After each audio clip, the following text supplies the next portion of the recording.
Então nós vamos iniciar agora a primeira parte da nossa aula a respeito do barroco, né, da literatura barroca, a literatura barroca brasileira. Mas antes de entrarmos na literatura, nós falaremos um pouco sobre a arte barroca. Tá certo? Olha só. O barroco começou no final do século XVI e foi até o século XVIII, meados do século XVIII. E eu acho interessante começarmos a pensar sobre a arte barroca pensando um pouco a respeito do contexto da época, né? Normal, sempre faz isso. Mas é especialmente interessante, porque, olha só, aí por esta época aí, final do século XV, já ocorreram as grandes descobertas, não é? As grandes descobertas marítimas, novos mercados, uma rota mercantil, e esses acontecimentos não passaram desapercebidos dentro da Europa, tá certo? Então, de todo modo, o que ocorreu nesse período na história da Europa foi que todas essas descobertas, olha só, quase um terço do mundo foi descoberto, e como eu já estava dizendo, novas rotas marítimas, conhecimento de outros povos, de outras culturas, outras civilizações tão complexas quanto a civilização europeia. Então isso tudo trouxe um certo ânimo para os europeus, né? Um ar de novidade. Isso é um detalhe importante que vai repercutir depois na arte barroca, essa ideia de novidade, né? Produtos novos, pessoas novas, como eu disse, religiões novas, maneiras de ver o mundo muito diferentes das quais o homem europeu estava acostumado. Então, uma grande descoberta. Foi quase como que, assim, do nada, se descobre uma civilização em outro planeta, né? Imagina o alvoroço que isso não ia produzir. E depois um ânimo, né? Depois que tu começa a te relacionar com esses novos, com os habitantes desse novo planeta, descobre a cultura deles. Então o indivíduo acaba que alargando seus horizontes de consciência. Quer dizer, o mundo é maior do que a gente imaginava, tem mais coisas. Por si só ele já é interessante, mas com esses descobrimentos a coisa ficou, nossa, então é mais legal ainda estar aqui, né? É mais bacana, tem mais coisas ainda a conhecer. E olha só, nós conquistamos isso através da nossa ciência náutica, através das caravelas, através da nossa coragem. Resumindo, o barroco, no período barroco, sejamos mais específicos, o indivíduo barroco tem algo de triunfal, né? O sentimento de triunfalismo. Por quê? Por conta dessas descobertas, é claro, né? Evidentemente. E como você sabe, os artistas todos têm como que uma antena assim na cabeça, no topo da cabeça,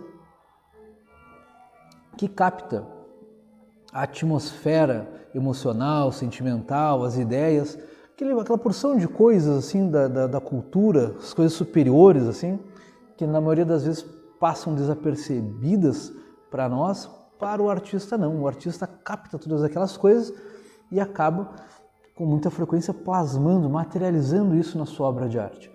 Então olha só, esse triunfalismo, né?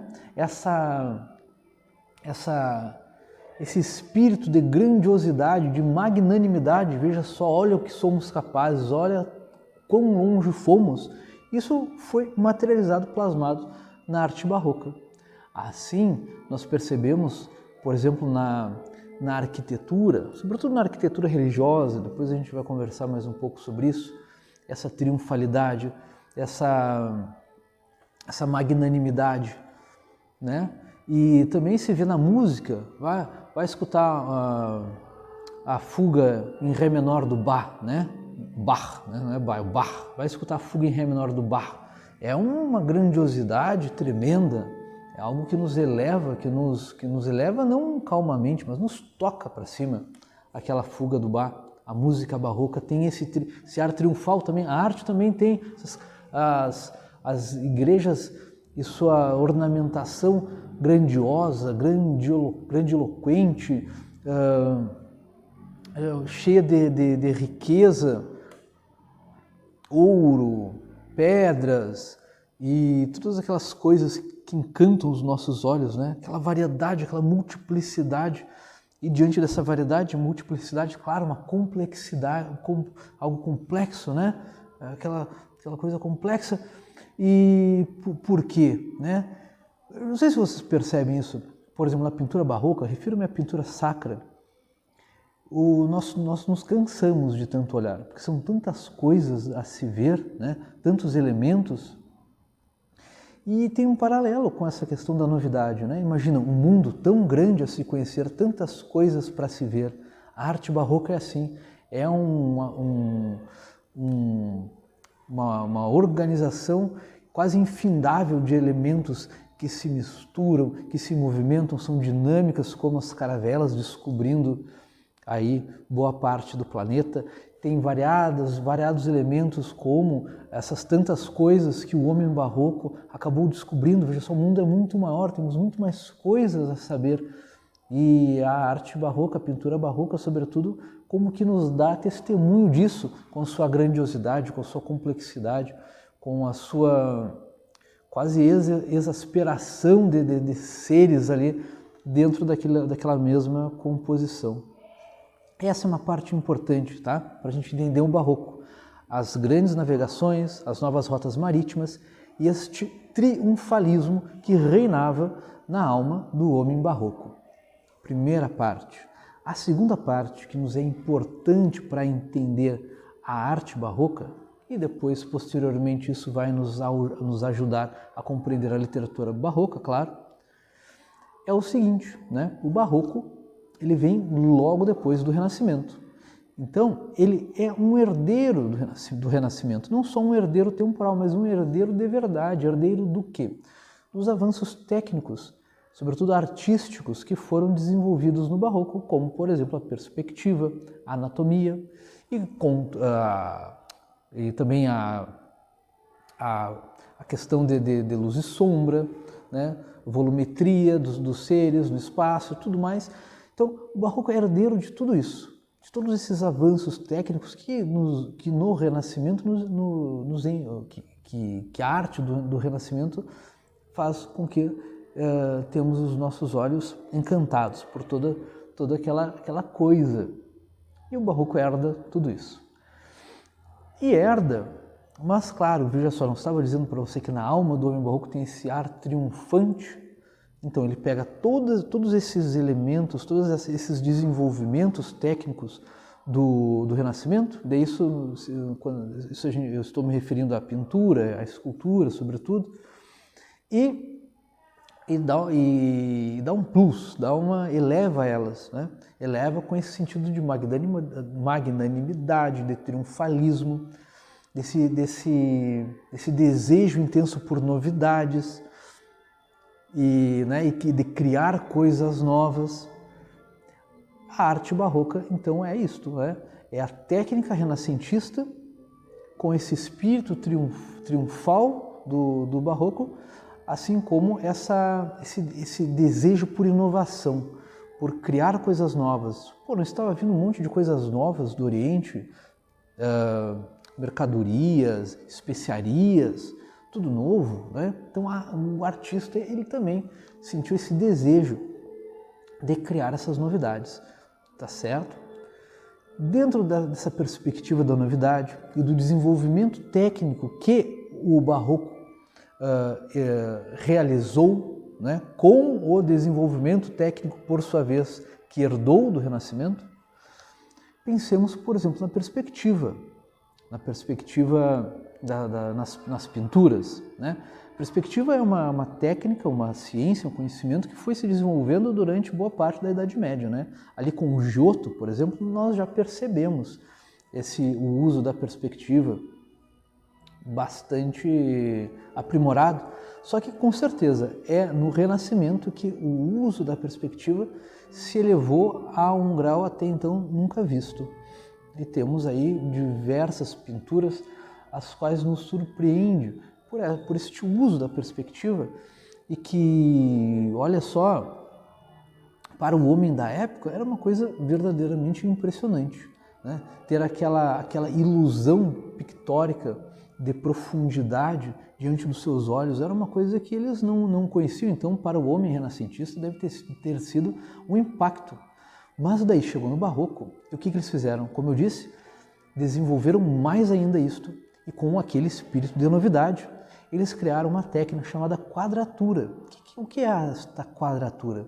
É uma pintura de teto, né? Uma pintura de teto, no teto das igrejas, sobretudo, onde o artista, através da perspectiva, fazia uma verdadeira ilusão, uma ilusão de ótica produzida pelo artista, que fazia com que, por exemplo, em algumas igrejas e catedrais, ele criava a ilusão de que o céu estava entrando dentro da igreja, ou a igreja estava se abrindo para o céu e lá iam descendo anjos e subindo pessoas, e era uma coisa assim muito, muito impressionante, né? Sobretudo impressionante porque o artista, para fazer aquilo, ele tinha que pintar, desenhar as coisas cheias de deformações, porque lá debaixo essas deformações se organizariam e trariam essa ilusão proporcionada por esta técnica, a técnica da quadratura, que, por exemplo, o grande pintor Andrea Pozzo, o maior nome nessa técnica, né? Nossa, fez isso e fez muito bem, esta técnica da quadratura. Mas veja só, nós percebemos no Barroco, isto não é muito diferente, né, do Renascimento. O que eu me refiro? A religiosidade. A arte barroca é, assim como a arte renascentista, é quase que fundamentalmente arte religiosa. Mas, veja só, tem um detalhe diferente aí. Qual é? Foi em 1517, o que aconteceu de importante em 1517? Foi a Reforma Protestante, né? Foi o ano em que o Martinho Lutero pregou as suas 95 teses contra a Igreja Católica. E, bom, logo depois disso, o Henrique VIII criou a Igreja Anglicana para que ele pudesse se casar, né? Muito espertinho, Henrique VIII. E, bom, a questão é que a Igreja vem sofrendo uma sucessão de embates, né? Ela começou a se sentir confrontada com o protestantismo, e daí veio o Concílio de Trento e se iniciou a Contra-Reforma. E no Concílio de Trento, a Inquisição foi retomada, o Index Librorum Prohibitório, aquela lista dos livros proibidos. Então a Igreja começou, depois de muito tempo, a pesar a mão contra as heresias, e contra as heresias, né? Contra isso que a Igreja luta contra, né? Dentro da Inquisição. Então, o período renascentista ele foi marcado por esses desenvolvimentos técnicos, mas também por uma liberdade intelectual que há muito tempo não se tinha. Daí surgiu o humanismo e se estabeleceu o antropocentrismo, tá? Claro, os renascentistas eles não se julgavam antropocêntricos, né? Isso foi uma denominação posterior, mas a questão é que ela serve muito bem para que a gente faça esse contraponto, né? Entre o teocentrismo medieval e o antropocentrismo renascentista, tá? No Renascimento, os intelectuais do Renascimento voltaram seus olhos novamente para a antiguidade greco-latina e fizeram um verdadeiro resgate cultural de filósofos, de artistas da antiguidade clássica. E veja só, também resgataram no Renascimento a retórica, através de tratados de Horácio, Quintiliano. E isso, posteriormente, foi também herdado pelo Barroco. E a poesia barroca, a literatura barroca, é fortemente influenciada por esse reavivamento da retórica da retórica renascentista? Bom, mas o caso é que a Igreja Católica usou toda essa técnica, como eu já repeti 300 vezes, herdada do Renascimento, como uma verdadeira ferramenta de propaganda ideológica para lutar contra a Reforma Protestante.